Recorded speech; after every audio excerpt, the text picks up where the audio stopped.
అందరికీ నమస్కారం. ఈరోజు మీ అందరికీ నేను వినిపించబోయే కథ తరం తరం అంతరం. రచయిత వలివేటి నాగచంద్రావతి గారు.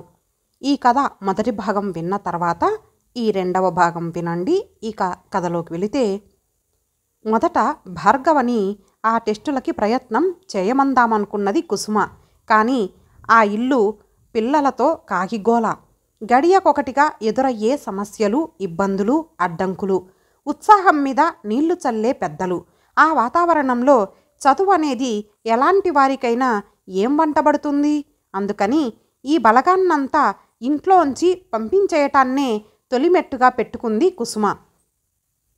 వారి సొంత ఊరు ఒక పల్లె. అక్కడ వారికో చిన్న ఇల్లు, చేరెడు చెక్క ఉన్నాయి. వాళ్లను ఆ పల్లెకు తరలించేసరికి తల్లో ప్రాణం కాలివేళ్ల చివరికి చేరుకుంది కుసుమకి. ఎన్ని నిష్ఠూరాలు, కోపాలు, అలకలు, ఏడుపులు, మొత్తుకోళ్ళు దేన్ని పట్టించుకోలేదు. చివరికి ఉక్రోషం కొద్దీ మా కోడలు రాక్షసి అని ప్రచారం చేసినా లెక్కజేయలేదు.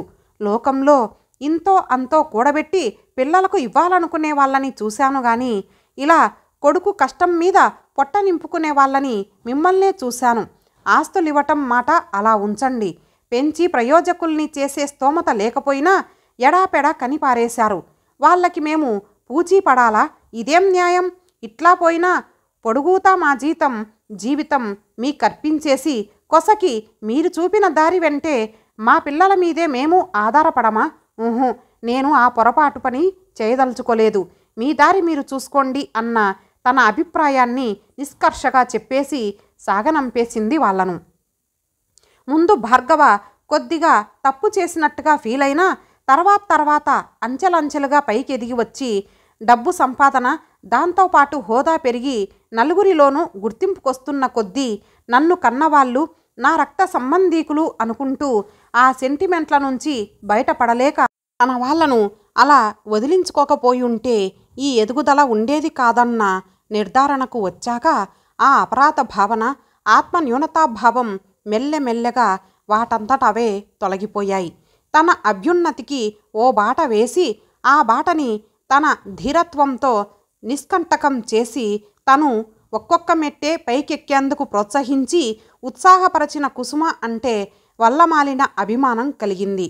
భార్య అనుసరించిన విధానమే సరి అయినది అన్న నిర్ణయానికి ఎప్పుడో వచ్చేశాడాయన. తల్లి చురుకుదనం, తమ కోసం, తమ కుటుంబం అభివృద్ధి కోసం, తమ ఉజ్వల భవిష్యత్తు కోసం ఏ పనిలో ఎలాంటి అవరోధాలు ఏర్పడినా ఎదుర్కొని విజయవంతంగా ఆ కార్యం నిర్వహించే తల్లి సమర్థత మీద కుసుమ పిల్లలకి కూడా గొప్ప విశ్వాసం, గౌరవం.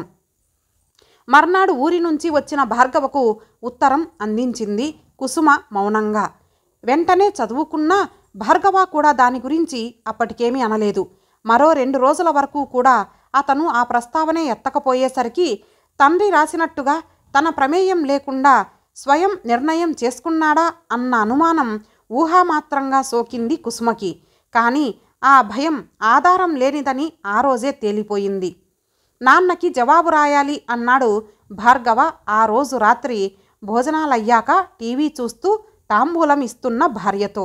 రాయండి అన్నది కుసుమ పట్టనట్టుగా. అదే, ఏమి రాయటమా అని నవ్వింది కుసుమ. బావుంది, ఆయన నాకసలు చెప్పొద్దంటే మీరు నా సలహా అడుగుతున్నారా అన్నది. ఆయన మాటలే వినుంటే ఈరోజు నేనే ఇంకొకళ్ళ ముందు చేయి చాపే స్థితిలో ఉండేవాణ్ణి అని లోపలే అనుకుంటూ, ఆయన మాటకేమిలే, నువ్వు చెప్పు, ఏం రాద్దామంటావు అన్నాడు భార్గవ.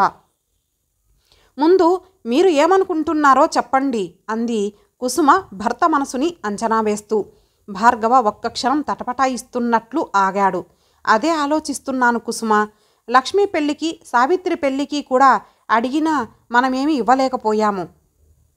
ఇల్లు కన్స్ట్రక్షన్లో ఉండటం వల్ల ఒకసారి, కారు కొనాలన్న సందట్లో ఒకసారి ఉండిపోయాం. ఆ తర్వాత సారథి, వ్యవసాయం పనులకు ఏవేవో కొనాలంటేనూ ఏవో ఇబ్బందుల్లో ఉండి సర్దలేకపోయాము. రాముణ్ణి శానిటోరియంలో చేర్చాలని అడిగినప్పుడు ఒట్టి చెయ్యే చూపించాం. అప్పటి మన పరిస్థితి అలాంటిది. ఇప్పుడు మనకి అలాంటి ఒత్తిళ్ళేవి లేవు కదా. శివుడికి కాస్త సాయం చేస్తే ఏం, కొంచెమే, అప్పుడు కొద్దో గొప్పో పంపిస్తుంటే సరిపోతుంది. పాపం శివుడు చదువు లేక ఉద్యోగం రాక బాధపడుతున్నాడు. మనం ఈ మాత్రం చెయ్యి అందిస్తామంటే సంతోషిస్తాడు. నాన్న నిష్ఠూరాలు ఆగుతాయి, పేరు ఉంటుంది. నాకిలా అనిపిస్తోంది, ఏమంటావు అన్నాడు. చాలాసేపు మౌనంగా ఉండిపోయింది కుసుమ. కుసుమ విషయంలో మౌనం అర్ధాంగీకారం కాదని తెలుసు భార్గవకి. అనుకున్నట్టే పావుగంట తర్వాత టీవీ ఆపి తమలపాకుల పళ్ళెం టేబుల్ వెనక్కి నెట్టి భర్త దగ్గరగా వచ్చి కూర్చుంది కుసుమ. చెప్పమన్నట్టుగా చూశాడు భార్గవ. చూడండి, ఏ బాధ్యత అయినా తలకెత్తుకోవాలనుకున్నప్పుడు దాని బరువు భారాలు దాన్ని మనం మోయగలమా అన్నది, దాన్నసలు నెత్తికెత్తుకోవటంలో గల ఔచిత్యం ఏమిటి అన్నది ముందే అంచనా వేసుకోవటం మంచిది. ఇప్పుడు కాస్త నిలవలో ఉంటున్నది కదా అన్న దిలాసాలో 5 సంవత్సరాలు డాక్టరీ చదివిస్తానంటున్నారు మీ తమ్ముణ్ణి. కానీ ఈ 5 ఏళ్ళు మనకు ఇంకే అవసరాలు రావు అని ఖచ్చితంగా చెప్పగలరా మీరు? అలా వచ్చినప్పుడు అది ఇది కూడా నిభాయించుకోగలమా అని ఆలోచించారా మీరు? నీది మరీ విపరీతం కుసుమ. అప్పుడప్పుడు 4-5 వందలు వాడి చదువుకి పంపించటానికి మన నిలువలు కరిగిపోతాయేమోనని, మనకి రోజులు గడవకపోతాయేమోనని ఆలోచించాలంటావేమిటి? భార్గవ కంఠంలో విసుగుదల ధ్వనించింది. అక్కడే మీరు పొరపాటు పడుతున్నారు. మీరు అతికించుకోవాలి అనుకుంటున్న తంటనం 5-6 వందలతో వదిలేది కాదండి.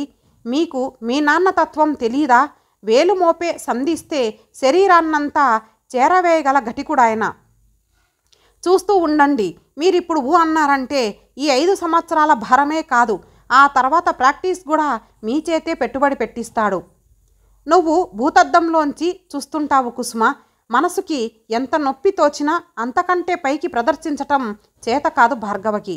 అవునండి, మీరు ఏమనుకున్నా సరే నా వాళ్ళని గురించి కాక పై వాళ్ళ మీద ఖర్చు చేయాల్సి వస్తే నా పద్ధతి అదే. నా ఉద్దేశం చెప్పమంటే ఊరికి ఉపకారం చేసేంత గొప్పవాళ్ళం కాదు. మన ఇల్లు మనం దిద్దుకుంటే చాలని నిక్కచ్చిగా అన్నది కుసుమ. కుసుమ, శివుడు నేను ఒక రక్తం పంచుకు పుట్టిన వాళ్ళం. ఇల్లు మారినంత మాత్రాన ఊరివాడంటూ అంత దూరం చేస్తూ మాట్లాడడం బాగుండలేదు. నొచ్చుకున్నాడు భార్గవ. చెల్లించలేదు కుసుమ. నేనొకటి చెబుతాను వినండి. నిజమెప్పుడు నిష్ఠూరంగానే ఉంటుంది. మనమిద్దరం ఒకరికొకరం ఏమీ కానప్పుడు మీ రక్త సంబంధీకులు మీ వాళ్ళు, నా రక్త సంబంధీకులు నా వాళ్ళు. కానీ ఇప్పుడు మన రక్తం పంచుకు పుట్టిన వాళ్ళు మన వాళ్ళు. మిగతా వాళ్ళంతా మీ తమ్ముడవని నా చెల్లెలవని బంధువుల కిందే లెక్క. ఆ బంధువర్గానికే కాదు, పై వాళ్ళెవరికైనా సరే సానుభూతికి మించి సాయం చేయాల్సి వస్తే తనకు మారిన ధర్మానికి పోవట్లేదు కదా మనము అని తరిచి చూసుకొని మరీ దిగాలనేది నా మతం అన్నది కుసుమ మొహమాటం లేకుండా. నువ్వన్నట్టే అనుకున్నా ఇప్పుడు తనకు మాలిన ధర్మం ఏం చేస్తున్నాము? మనకి కావలసినవన్నీ అమర్చేసుకున్నాం కదా. అమ్మాయి పెళ్ళికి ఫిక్సుల్లో వేశాం. అబ్బాయి చదువు కొలిక్కి వచ్చేసింది. ఇప్పుడు ఇంకొకరికి చేయి అందిస్తే మన కొంప మునిగేదేముంది చెప్పు? ఎలాగైనా ఒప్పించాలనే ధోరణిలో అన్నాడు భార్గవ. నొసలు చిట్లించింది కుసుమ. మీరు కావాలనే మరుపు నటిస్తున్నారో లేకపోతే మీ తమ్ముడు డాక్టర్ అవ్వటం కంటే మరేమీ ముఖ్యం కాదనుకుంటున్నారో నాకు తెలీదు. కానీ చైతన్యకు విదేశాలకు వెళ్ళి చదువుకోవాలని ఉందని తెలీదు మీకు? వత్సకి పసుపు కుంకం కింద ఏదైనా స్థిరాస్తి ఏర్పరచాలని కూడా వెనకొకసారి మనం అనుకున్నాం. ఇప్పుడు అవేవీ జ్ఞాపకం లేవనుకుంటా మీకు. సరే, నాకు నా పిల్లల కోరికల కంటే మీ తమ్ముడి చదివే ముఖ్యం అని మీరు అనుకుంటే అడ్డం పడేదాన్నని మాత్రం అనుకోకండి. కానీ దానంత తెలివి తక్కువతనం మరొకటి లేదని మాత్రం నేను ఖచ్చితంగా చెప్పగలను. కుసుమ చెప్పాల్సిందింతే అన్నట్టు లేచిపోయింది. అంతకన్నా ఎక్కువ బోధన భార్గవకి అవసరమూ లేదు. ఘర్షణ పడ్డం, వ్యతిరేకించటం అతని తత్వానికే విరుద్ధం. అతను ఎప్పటిలానే భార్య వాదన తప్పనిసరిగా బలవంతాన దిగమింగవలసిన చేతుమాత్రగా అంగీకరిస్తే తల్లి వెలిబుచ్చుతోన్న అమూల్యాభిప్రాయాన్ని కంఠోపాఠంగా ఉపదేశాలుగా తప్పకుండా అవలంబించాల్సిన పందాగా మహత్తరమైన జీవిత సత్యాలుగా స్వీకరించి మనసుకి ఇంకించుకున్నవాడు చైతన్య. అతను ఆ పక్క గదిలో పుస్తకం ముందేసుకొని కూర్చున్నా తల్లిదండ్రుల సంభాషణ మూలంగా చదువుతున్నది వంటబట్టక తల్లి చెబుతోన్న మాటల్ని భక్తి శ్రద్ధలతో వింటూ ఉండిపోయాడు. ఆ రోజున 10 సంవత్సరాలు గిర్రున తిరిగి వచ్చాయి. చైతన్య తన ధ్యేయం నెరవేర్చుకున్నాడు. అతనిప్పుడు అమెరికాలో green card holder. Bhargava retire అయి ఇంటి పట్టునే ఉంటున్నాడు. ఈ మధ్య ఎప్పుడూ ఏదో నలత పీడుస్తూ ఉంటుంది అతన్ని. ఆ రోజు జ్వరపడి లేచిన భర్తకి బత్తాయి రసం తీస్తోంది కుసుమ. భార్గవ ఆమె పక్కనే పడక కుర్చీలో పడుకొని ఉన్నాడు. భార్య చెప్పే కబుర్లు వింటున్నాడు. వీధిలో కౌముది ఆటో దిగుతోంది భారంగా. ఎవరా వచ్చింది అని అడుగుతోన్న భార్గవకి కోడలు అని బదులిస్తూ ఏమిటా ఉరవని పిడుగని ఆశ్చర్యపడుతూ లేచింది కుసుమ. ఈ లోపల కౌముది 2 ఏళ్ల కొడుకు బాబ్జీని కూడా దింపి ఆటోకి డబ్బిచ్చి పంపించింది. ఒక చేత్తో కొడుకుని నడిపిస్తూ మరొక చేత్తో సూట్ కేస్ మోసుకొస్తున్న ఆమెకు ఎదురు వెళ్ళి పెట్టె అందుకుంటూ ఇదేమిటమ్మాయి, ఒక్కత్తవే వస్తున్నప్పుడు ముందు ఇలా వస్తున్నట్టుగా కేబులన్నా ఇచ్చుకోరు మందలింపుగా అన్నది కుసుమ గర్భిణీతో నిండుగా ఉన్న కోడల్ని పరీక్షగా చూస్తూ. కౌముది మాట్లాడలేదు. మౌనంగా కొడుకుని భార్గవకి అందించి బయట ఉండిపోయిన 2వ సూట్ కేసుని కూడా లోపలికి చేర్చింది. రసం గ్లాసు భర్తకు అందించి మిగతా సరంజామా గబగబా సర్దేస్తూ అదేమే మాట్లాడవు, ఈ మాటు కాన్పుకి రానని రాశావు కదా, హఠాత్తుగా ఎందుకు మనసు మార్చుకున్నావు? కోడల్ని ఉద్దేశించి మళ్ళీ అడిగింది కుసుమ. ఈసారి జవాబియ్యలేదు సరికదా.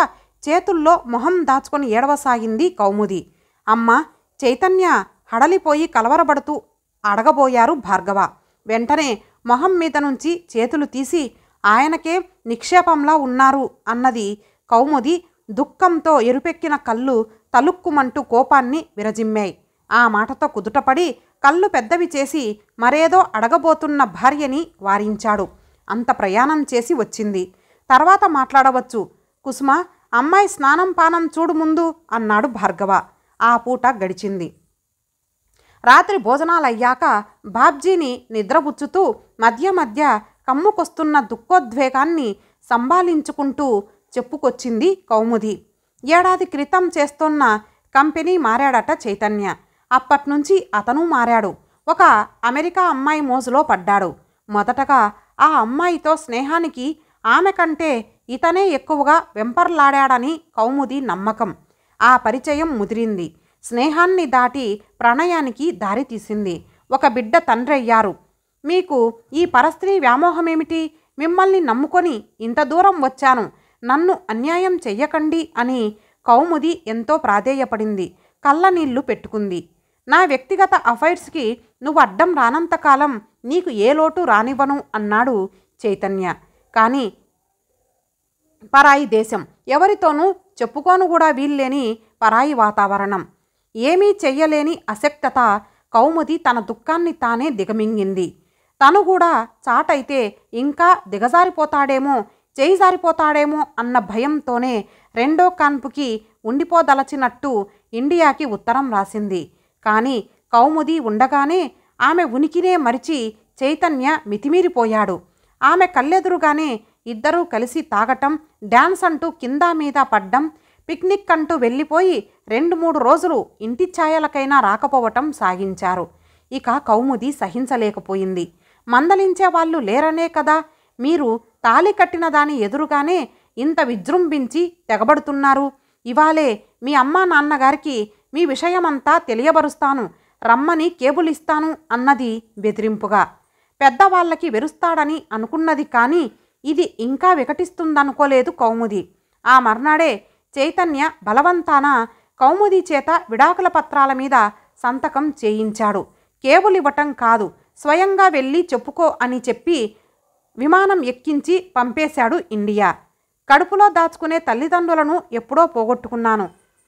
వాళ్ళ నుంచి సంక్రమించిన ఆస్తి కూడా మీ అబ్బాయిని నమ్మి ఆయనకే కైంకర్యం చేశాను. ఒడిలో బిడ్డనుంచుకొని వెక్కి వెక్కి ఏడుస్తోన్న కౌముదిని చూస్తుంటే ఆమె పైన జాలితో గుండె కరిగి నీరవటమే కాదు, కొడుకు మీద ఆగ్రహం ఉప్పెనలా ముంచుకొచ్చింది కౌముదికి. వెళ్ళి చెప్పుకోమనేటంత మొనగాడైనాడేం, చూస్తాను ఆ వలపు గత్తెతో తెగదెంపులు చేసుకొచ్చి మిమ్మల్ని తీసుకువెడతాడో, మాతో కూడా సంబంధం విడగొట్టుకుంటాడో అన్నది కుసుమ కొడుకు ఎదురుగా ఉన్నట్టే కళ్ళెర్రజేస్తూ. అమ్మా, 6 పేజీల బరువైన నీ ఉత్తరం అందుకున్నాను. ముందు వాక్యంలోనే పూర్తిగా చదవమని గట్టిగా హెచ్చరించావు. కానీ అనవసరంగా కాలాన్ని వ్యయం చేసుకునేటంత వ్యవధి నాకు లేనందుకు చింతిస్తున్నాను. అయినా అక్కడక్కడా చదివినా పూర్తి సారాంశాన్నే గ్రహించగలిగాను. ఏమున్నదందులో మూడొంతులు నన్ను చివాట్లేయటం మినహా నే చేసిన అపరాధమేమిటి అసలు? నీకంత కోపం రావటానికి బహుశా తనని పంపేశాననే ఉక్రోషంతో కౌముది మీకు ఏమి చెప్పిందో ఏమో. నువ్వు రాసినట్టు తెల్లతోలు కనబడగానే విర్రెత్తిపోయిన చెంచలుణ్ణి కాదు నేను. తొందరపాటు నిర్ణయాలతో బ్రతుకుని చిందరవందర చేసుకునే అవివేకిని కాను. నా ప్రతి చర్య వెనుక ఒక అర్థము పరమార్థము చూసుకునే వ్యవహార దక్షత నాకుంది. నువ్వు ఊహిస్తున్నట్టు మార్గరెట్ వన్నెల విసనకర్ర కాదు. నన్ను తన వల్లో వేసుకోవాల్సిన కర్మ లేదామెకి. ఆమె నా కంపెనీ అధిపతి ఏకైక కుమార్తె. ఆమె అనుగ్రహం ఉంటే మా సంస్థలో ఎన్నో ఉన్నత పదవుల్ని చేజిక్కించుకోవచ్చు. ఆమె కటాక్ష వీక్షణం ప్రసరించిన చోట ఐశ్వర్యం పంట పండించుకోవచ్చు. ఆ దేవతకి నేనంటే ఆకర్షణ ఏర్పడింది. నన్ను పెళ్లాడటానికి కూడా సిద్ధపడింది. అది ఎంత అదృష్టమో కౌముదికేమి తెలుసు? నా పనికి అడ్డురాకు అంటే వినలేదు, పంపేశాను. అమ్మ వేసిన చోటే ఉండిపోవటం నా స్వభావానికే విరుద్ధం. పైకిపోయే సువర్ణావకాశం మార్గరెట్ రూపంలో నాకు లభించింది. రాజబాట ఎక్కే ముందు అంతదాకా నడిచిన కాలిబాటని వదలటం తప్పనిసరి. అది తప్ప చేజిక్కిన గొప్ప అవకాశం వదులుకొని కౌముది బాబ్జీ అంటూ కూర్చోమంటావా? ఆ చవటతనం నువ్వు నాకు నేర్పలేదు. నువ్వు నాకు నేర్పిందల్లా తనకు మాలిన ధర్మం కూడదన్న సత్యాన్నే. అమ్మ నీకొకటి గుర్తు చేస్తాను. చిన్నప్పుడు నా చేతిలో తాయిలం ఉంది. బయటకు వెడితే స్నేహితులందరితో పంచుకోవాల్సి వస్తుంది. ఇక్కడే తినేసి వెళ్ళు అనేదానివి. అప్పటి నుంచే నా కోసమే నేను, నా తర్వాతే ఎవరైనా అనే భావం నాటుకున్నది. పెద్దయ్యే కొద్దీ అది బలపడింది. వేళ్ళూని స్థిరపడిందెప్పుడో. ఇప్పుడు నా భవిష్యత్తుకి ప్రతిబంధకమయ్యేటట్టుంటే తల్లివని, పెళ్ళామని, బిడ్డవని ఐ డోంట్ కేర్ తొలగించుకొని ముందుకే పోతాను. నీ మాట వినకపోతే నాకు తల్లి లేదనుకోమన్నావు. మంచిది. ఇక నాకు ఇండియా వచ్చే పని తప్పించావు. Good bye Chaitanya. నిశ్చేష్టురాలై నిలబడిపోయింది అలాగే కుసుమ. బొమ్మలా నిలబడిపోయిన భార్యను నిర్లిప్తంగా చూశాడు భార్గవ. కాసేపటికి తెప్పరిల్లుకొని కళావిహీనమైన మొహంతో చూశారా వాడేం రాశాడో అన్నది కుసుమ రుద్ధంగా. వాణ్ణి వేలెత్తి చూపే హక్కు మనకేమున్నది కుసుమ? తరతరానికి మనమే పెంచుతున్న అంతరమిది. మనమే కుంచుతున్న మమతల పరిధి ఇది. మీ బామ్మ నీ నా అనే భేదం లేకుండా అందరూ నా వాళ్ళమనుకుంటూ ఆత్మీయత పంచిపెట్టింది. మీ అమ్మ దాన్ని తమ కుటుంబం వరకే పరిమితం చేసింది. నువ్వు దాన్నింకా కుదించావు. నిన్నే ఆదర్శంగా తీసుకొని నీ కొడుకు చిన్నినా బొజ్జకు శ్రీరామరక్ష అంటూ తన చుట్టూరా గీత గీసుకొని తన్ను తాను మాత్రమే ప్రేమించుకుంటున్నాడు. ఇప్పుడు చెప్పు కుసుమ, నీ కొడుకుతో విడిపోయారు కాబట్టి ఒకవేళ ఎడమయ్యారని వీళ్ళని వాళ్ళ దారి వాళ్ళని చూసుకోమందామా? లేక వెనక్కి తిరిగి అనుబంధాలని అంగీకరిద్దామా?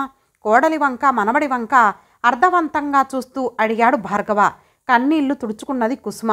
మనవడిని దగ్గరగా పొదువుకుంటూ తల వంచుకున్నది. ఇంతటితో ఈ కథ సమాప్తం. మరలా మరొక మంచి కథతో కలుద్దాం. అంతవరకు సెలవు. నమస్తే.